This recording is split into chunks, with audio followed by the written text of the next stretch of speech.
ఈరోజు హైదరాబాద్లో ఉన్నటువంటి జిహెచ్ఎంసీ పరిధిలో ఉన్నటువంటి ప్రభుత్వ స్థలాలని చెరువులను పరిరక్షిస్తున్నటువంటి హైడ్రా ఏదైతే ఉందో హైడ్రా కమిషనర్ గారికి విజ్ఞప్తి ఏంటిదంటే మీరు చాలా బ్రహ్మాండంగా ఈ సుందరీకరణ చెరువుల పని చేస్తున్నారు.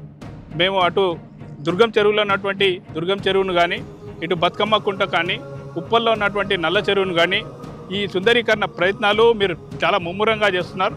వారికి ప్రత్యేకంగా కృతజ్ఞతలు తెలియజేస్తున్నాను. అదేవిధంగా మా ప్రాంతంలో చిల్కానగర్లో ఉన్నటువంటి ఉప్పల్ పెద్ద చెరువు, నాచారం చెరువు అని పిలుస్తారు. ఈ చెరువును కూడా అదేవిధంగా సుందరీకరణ చేసేసి ప్రజలకి ఉపయోగకరంగా ఒక సుందరమైనటువంటి వాతావరణంలో ఇక్కడ ఉన్నటువంటి ప్రజలు స్వేద తీరడానికి అనువుగా ఈ ప్రాంతాన్ని చేయాలని వారికి ప్రత్యేకంగా విజ్ఞప్తి చేస్తున్నాను. అట్లానే రాబోయే కాలంలో ఉన్నటువంటి ఇక్కడ ఉన్నటువంటి ఈ 2.5 ఎకరాలు 3 ఎకరాలు స్థలాన్ని ఎంత తొందరగా వీలైతే అంత తొందరగా హైదరాబాద్ దీన్ని వారి ఆక్రమణలో తీసుకొని ఈ సుందరీకరణ కార్యక్రమాన్ని వెనువెంటనే ప్రయత్నం చేయాలని ఇరిగేషన్ డిపార్ట్మెంట్ వాళ్ళు కూడా తదనుగుణంగా ఈ ప్రాంతాన్ని హైడ్రాకు అప్పగించేసి సుందరీకరణలో వారు కూడా పాగు పంచుకోవాలని తెలియజేస్తున్నాను.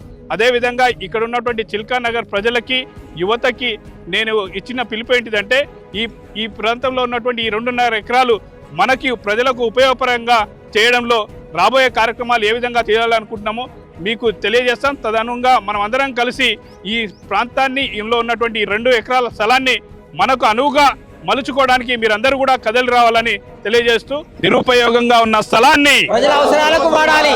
నిరుపయోగంగా ఉన్న స్థలాన్ని ప్రజల అవసరాలకు వాడాలి.